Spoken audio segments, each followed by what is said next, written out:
ಹಾಸನಕ್ಕೆ ಅಧಿಕೃತ ಎಂಟ್ರಿ ಕೊಟ್ಟ ಹೊಸ ಉಸ್ತುವಾರಿ ಮಂತ್ರಿ. ಮೊದಲ ದಿನವೇ ಹಾಸನ ಮಂದಿ ಅವರ ಹೃದಯವನ್ನು ಗೆದ್ದಿದ್ದಾರೆ. ಲಂಡನ್ ರಾಜಕಾರಣಿ ಲಂಡನ್ ಗೌಡ ಕೃಷ್ಣ ಭೈರೇಗೌಡ ಹಾಸನಕ್ಕೆ ಅಧಿಕೃತವಾದ ಎಂಟ್ರಿ. ಮೊದಲ ದಿನವೇ ಹಾಸನದ ಜನರ ಹೃದಯ ಗೆದ್ದ ಲಂಡನ್ ಗೌಡ ಹಾಸನದಲ್ಲಿ ಜನಸ್ಪಂದನ ಸಭೆ ನಡೆಸಿದ ಕಂದಾಯ ಮಂತ್ರಿ. ಅಧಿಕಾರಿಗಳನ್ನು ವಿಶ್ವಾಸಕ್ಕೆ ತೆಗೆದುಕೊಳ್ಳಲು ಸಚಿವರ ಶತ ಪ್ರಯತ್ನ. ಕಾರಣ, ಸಹಕಾರಿ ಸಚಿವರಾಗಿದ್ದ ಈಗ ಮಾಜಿ ಸಚಿವರವರು ಕೆಎನ್ ರಾಜಣ್ಣ ಉಸ್ತುವಾರಿಯಾಗಿದ್ರು ಹಾಸನದಲ್ಲಿ. ಒಂದು ಸ್ವಲ್ಪ ಭಿನ್ನಾಭಿಪ್ರಾಯ, ಒಂದು ಸ್ವಲ್ಪ ಕಹಿ ಘಟನೆ ಅವರ ಸ್ಥಾನಕ್ಕೆ ಕೂತು ತಂತು. ಸಾಣೆ ಮಾಡುವವನ ಮಷೀನು ಶಾರ್ಪ್ ಆಗಿರ್ಬೇಕಂತೆ, ರಾಜಕಾರಣಿಯ ನಾಲಿಗೆ ಹುಷಾರಾಗಿರ್ಬೇಕಂತೆ. ಸ್ವಲ್ಪ ಯಾಮಾರಿದ್ರು ಕೂಡ ಸ್ಥಾನ ಕಳಕತ್ತೀರಿ. ಅದಕ್ಕೆ ಸಾಕ್ಷಿ ಕೆಎನ್ ರಾಜಣ್ಣ. ಅದೇನೇ ಇರಲಿ, ಈಗ ರಾಜಣ್ಣ ನೋಡಿಕೊಳ್ಳುತ್ತಿದ್ದ ಹಾಸನವನ್ನ ಕೃಷ್ಣ ಭೈರೇಗೌಡರಿಗೆ ಹಸ್ತಾಂತರ ಮಾಡಲಾಗಿತ್ತು. ಅದರ ಭಾಗವಾಗಿ ಹಾಸನಕ್ಕೆ ಅಧಿಕೃತವಾದ ಎಂಟ್ರಿಯನ್ನ ಕೊಟ್ಟರು ಲಂಡನ್ ಗೌಡರು. ಕಂದಾಯ ಸಚಿವರು, ಪ್ರಭಾವಿ ಸಚಿವರು ಅಲ್ಲಿನ ಜನರ ಜೊತೆ ಪ್ರೈಮರಿ ಒಬ್ಬ ಉಸ್ತುವಾರಿ ಅಂತ ಹೇಳಿದ್ರೆ ಆರಂಭದ ದಿನಗಳಲ್ಲಿ ಆ ಕ್ಷೇತ್ರದ ಜನರ ನಾಡಿ ಮಿಡಿತಗಳನ್ನು ತಿಳ್ಕೋಬೇಕಾಗುತ್ತೆ. ಕೃಷ್ಣ ಭೈರೇಗೌಡರಿಗೆ ಹಾಸನ ಏನು ಅತಿ ದೂರದ ಕ್ಷೇತ್ರ ಏನಲ್ಲ, ಕಿಲೋಮೀಟರ್ ಲೆಕ್ಕದಲ್ಲಿ ಹೇಳ್ತಾ ಇಲ್ಲ. ಹಾಸನದ ಜನರ ಮನಸ್ಸಲ್ಲೂ ಕೂಡ ಕೃಷ್ಣ ಭೈರೇಗೌಡರ ವಿಚಾರವಾಗಿ ವರ್ಚಸ್ಸೇನು ಹಾಳಾಗಿಲ್ಲ.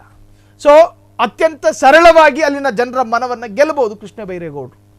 ಸೊ ಅಲ್ಲಿನ ಒಂದಷ್ಟು ಅಧಿಕಾರಿಗಳು ಜೊತೆಗೆ ಬೇರೆ ಬೇರೆ ವಿಭಾಗದವರನ್ನ ಭೇಟಿ ಮಾಡಿದ್ದಾರೆ ಕೃಷ್ಣ ಭೈರೇಗೌಡರು.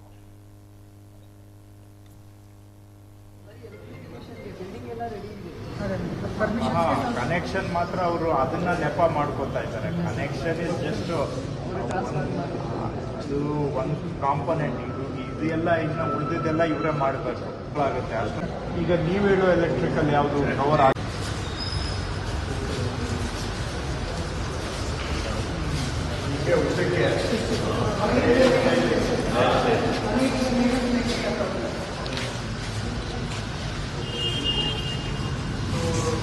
ಸ್ಯಾಂಪಲ್ ಆಗಿ ನೋಡ್ತೀವಿ ಕೆಲಸ ಕಂಪ್ಲೀಟ್ ಆಗಿದೆ, ಏನು ಬ್ಯಾಲೆನ್ಸ್ ಇದೆ ಅನ್ನೋದು ಈಗ ಸ್ಯಾಂಪಲ್. ಒಂದು ಸ್ಟ್ರಕ್ಚರಲ್ ರ್ಯಾಂಪ್ ಹೊಂದಿದೆ sir. Ground floor first floor ಆಗಿದೆ ಸರ್. ಇಲ್ಲಿಂದ ಈ ಪಾರ್ಟ್ಗೆ ಸೆಲ್ಲರ್, ಟ್ರಾನ್ಸ್ಫಾರ್ಮರ್, ಇವಾಗ ಮಾಡಬೇಕಾದ್ರೆ ದುರಾಡಳಿತ ಮತ್ತು ಹಣ ಲೂಟಿ ಮಾಡುವಂತ ನಾವು ಸುಮ್ಮನೆ ಬಿಡೋದಿಲ್ಲ. ಹಾಗಾಗಿ ಯಾರು ಹಿಂದೆ ಏನು ಮಾಡ್ತಾ ಇದ್ರು ನನಗೆ ಗೊತ್ತಿಲ್ಲ.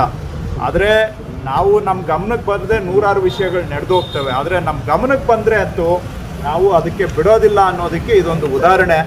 ಬೇರೆಯವರು ಕೂಡ ಅಧಿಕಾರಿಗಳು ಅರ್ಥ ಮಾಡಿಕೊಂಡು ಅವರ ನಡವಳಿಕೆಯನ್ನು ತಿದ್ದುಕೊಂಡು ಒಳ್ಳೆ ಕೆಲಸ ಮಾಡಿದರೆ ನಾವು ಅವ್ರ ಜೊತೆಗೆ 100ಕ್ಕೆ 100 ಇರ್ತೇವೆ. ಆದರೆ ಅದನ್ನು ಬಿಟ್ಟು ಈ ರೀತಿಯಾಗಿ ತಪ್ಪು ಮಾಡುವಂಥದ್ದು, ದುರಾಡಳಿತ ಮತ್ತು ಹಣ ಲೂಟಿ ಮಾಡುವಂಥದ್ದು ಮಾಡಿದರೆ ನಾವಂತೂ ಅವ್ರನ್ನ ಸ್ಪೇರ್ ಮಾಡೋದಿಲ್ಲ. ದಯವಿಟ್ಟು ಇದನ್ನು ಅಧಿಕಾರಿಗಳು ಅರ್ಥ ಮಾಡಿಕೊಂಡ್ರೆ ಒಳ್ಳೆಯದು. ಎಲ್ಲರೂ ಸೇರಿ ಚೆನ್ನಾಗಿ ನಗ್ನಗ್ತಾ ಕೆಲಸ ಮಾಡ್ಬೋದು. ಇಲ್ಲ, ಒಳ್ಳೆ ಮಾತಿಗೆ ಬೆಲೆ ಇಲ್ಲ ಅಂತ ಹೇಳಿದ್ರೆ ಗೊತ್ತಾದರೆ ನಾಳೆ ಅಂತೂ ಅವರಿಗೆ ನಾವು ಬಿಡೋದಿಲ್ಲ. ಕ್ಷಣ ಕ್ಷಣದ ಸುದ್ದಿಗಳಿಗಾಗಿ ಫ್ರೀಡಂ ಟಿವಿ ಸಬ್ಸ್ಕ್ರೈಬ್ ಮಾಡಿ, ಲೈಕ್ ಮಾಡಿ ಹಾಗೂ ಫಾಲೋ ಮಾಡಿ. ಹೊಸ ಸುದ್ದಿಗಳ ನೋಟಿಫಿಕೇಶನ್ಗಾಗಿ ಬೆಲ್ ಐಕಾನ್ ಮೇಲೆ ಕ್ಲಿಕ್ ಮಾಡಿ.